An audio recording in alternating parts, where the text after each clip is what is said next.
Hey, it's James Mulvaney here.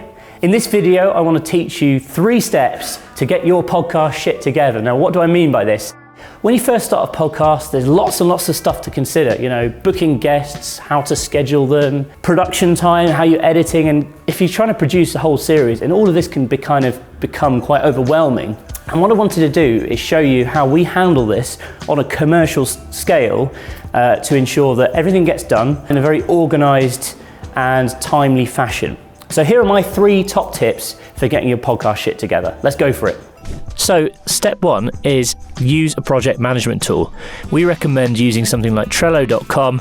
It can be any project management tool that you feel comfortable with. Personally, I like Kanban just because of its simplicity. But rather than having a sort of simple structure like this, you probably want something a bit more advanced. But Kanban is effectively, you can even do it using a whiteboard or a blank wall. You have columns, you have cards within that column, and you move the cards down as they go on. So to begin with, you might have a list of prospects or potential guests that you want to get on board. Once you've booked one of those guests and you know that they've got a confirmed date for recording, you might move it into scheduled, and then further down you might move it into recorded, ready for editing. I'll go through the exact list later on in the presentation. The other thing I really like about systems like Trello is they are just good for storing down ideas. You might have an idea for a specific podcast episode, a topic you want to talk about, and you need to make sure you're writing this stuff down, because it's very easy to have that aha moment. Sometimes when you're not necessarily sat at your computer, or you might not be at the office, but you have a great idea for a topic you want to discuss, or you have a great idea for a certain type of guest you want to go after, or you might even meet someone and say, would you like to be on my show? Very easy to then lose track of these things. So using Trello allows you to just get everything down, whether you've got an ideas column or a potential guest or whatever it is you might be, get stuff down, and then you can start kind of fleshing it out later on and sort of start, coming up with more of a plan for a specific episode. But, they also allow great collaboration as well, which is why we like Trello. You can have everyone on your team who's fully aware of where episodes are in the process, and, if they've got stuff that they want to contribute towards the podcast, or if they think that there's something we need to discuss, you can use it to collaborate. So first of all, you need to be using a project management tool. There's no point of just using email or just relying on your own head to remember everything, because it just doesn't work. So secondly, you need to send everyone involved the information that they need. So when I say this, I believe to get the best out of someone, you really need to give them time to prepare. So sending out your questions to your guests before you actually go ahead and record with them gives them time to collect their thoughts, come up with some answers that would be perhaps difficult to come up with on the spot, and really give their utmost for your podcast episode, which will mean you get a better quality of recording, and ultimately, you get a more interesting discussion. Now, it's funny because the way I handle this is I'm not always prepared in terms of I can't send everyone every single question I'm going to ask, because some of the things you come up with on the spot, sure, but you kind of can set either a template of types of questions you may ask so that they can kind of have some answers ready to go, or even tailor the questions for the guest. Really depends on your style. I kind of like to do a little bit of both. Quite often what I'll do is I will sit down with the guest again before the interview, 20 minutes before the recording, just to think about what they're going to say. But I think having that preparation is really, really important for both yourself and your guests, and also helps put their mind at rest, because a lot of people I've spoken to, they might be great business leaders, they might have fantastic public speaking sort of credentials, but when you get them in a studio and they're sat in front of a microphone, it kind of just can be a little bit out of their comfort zone. So you're doing yourself and your guest a huge favour by being prepared. What else can you include in this document? As I say, it doesn't have to just be questions. You might want to have the location of the recording. So for example, generally I will record in our studio here in Manchester, which is where I live, or I quite often will be down in London. Or I might be at one of our other studios, perhaps Amsterdam or New York. Have the list of addresses of the studios just in this document. You don't have to change it then based on the guest. They'll immediately know whether to go.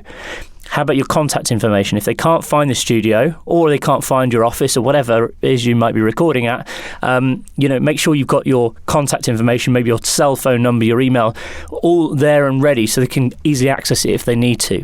I've seen people even go as far as sending out kits to guests before, just to prepare them, sending out a USB microphone if they don't have a decent mic. Again, it depends on your budget. This can also be a great business development tool if you want to actually go and send people a cool gift. Also to make sure you get the best quality of recording. You might need to give your guests specific instructions. So what I tend to do is if I'm recording remotely, e.g. the guest isn't sat there in front of me in the same room in a good quality studio, perhaps they're recording from home and we're recording via like a Skype link or a video chat or Hangouts or Zoom or whatever tool you use. Still, if you're recording and relying just on that, it doesn't always sound the best. You can have interference in the line. Sometimes it's just, the HD isn't there, if you know what I mean. So to get the best possible recording, I will ask the person to record the microphone that they are using on their end, using maybe Audacity or, even QuickTime on a Mac will record the system audio. So you can use a variety of tools. Particularly if your guests perhaps aren't very technical, they're not tech savvy, you may need to walk them through this process of how to record audio. You might not need to even send them perhaps like a YouTube tutorial or something like that. But the more information you can include in this document, if you can send it to them well in advance, it gives the guest a chance to prepare. So this is my second strategy for success here. So first of all, be organized, use a project management tool. Secondly, send guests everything they need. Okay, step number 3 to get your podcast shit together in 2020 is to simply build a really good team and set up processes for them. If you want your podcast to be the best it can, you can't always do it alone, unless you're hugely talented or you've got lots of time. I don't recommend it. I have both got the talents to do all this stuff, and I have a reasonable amount of time, probably because I've got a decent team behind me, but I still choose not to do all of this. I still prefer to have my audio editor edit the audio, have my video guys create the video assets, and have my content team work on things like, copywriting, article creation, social media scheduling, and all that sort of stuff. Now, I'm in a lucky position. I'm not saying, as I say, you have to have a huge team around you. I so happen to, because we do this stuff for lots of clients each and every day.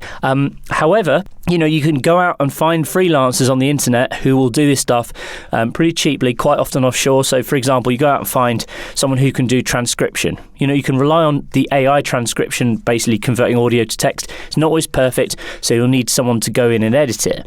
But, as I say, there's not generally enough time in the day to do all of this alone by yourself. And if you're struggling to, recruit the right team for your podcast, please come and speak to us. As I say, we can take care of this entire process here at Podcast.co. So just drop an email to hello@podcast.co and someone will get back to you with more information. But the point of this video isn't to sell you on our services.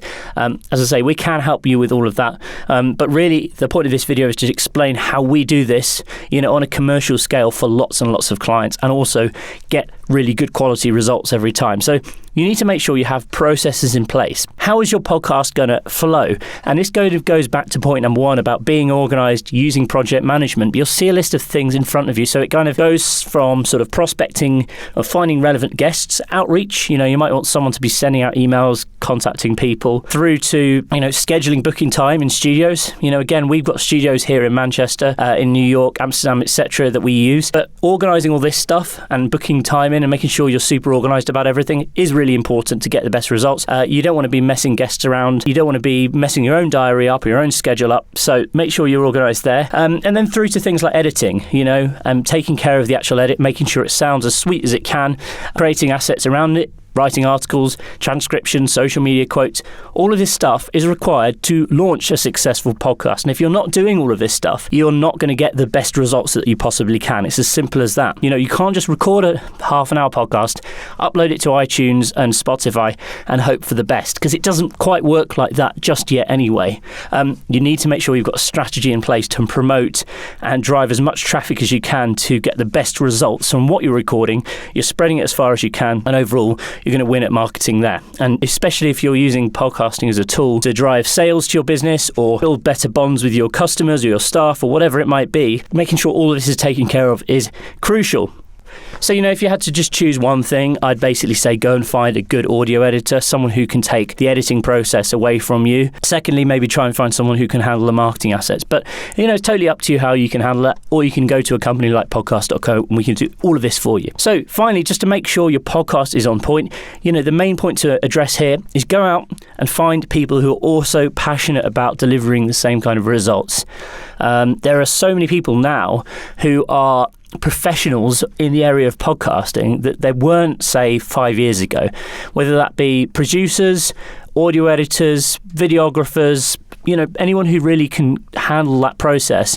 Most people have got some kind of exposure now to how to create a podcast, what a podcast is, and how to get the best results from it. So, go out there, have some conversations and build your ideal team. So that's it. Just to recap then, firstly, you need to make sure you're using a really good project management tool, something like Trello, I recommend. Secondly, make sure you send your guests all the information that they need to get the best result from them, and as much in advance as you possibly can. And finally, build a really strong team and set up some good processes for them to make sure that the results are consistent and awesome. All right, so there you have it. Those are my 3 top tips to get your podcast shit together. Hopefully you find that useful. If you want to get further videos from me like this, please remember to hit that like button, also subscribe and turn on your notifications so you can be the first to get lots of useful information just like this one today. And also it encourages me to create more content for you guys and keep helping you out, which I really enjoy doing. So let me know in the comments below, what are your top tips in being organized, and what do you do to make sure that your podcast runs smoothly like a finely oiled machine? Comment below and let me know.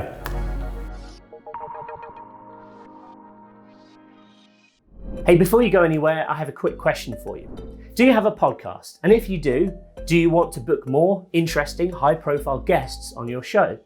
Well, if you answered yes to either of these questions, I'd love to invite you to come and join our community over at matchmaker.fm. Matchmaker is a service that connects awesome podcasts just like yours with incredible and high-profile guests that make for really interesting conversations. It's really straightforward to get started and completely free to sign up. Just connect using your LinkedIn, Facebook or Google account, and then you can begin connecting with guests based on their area of expertise, location and much more.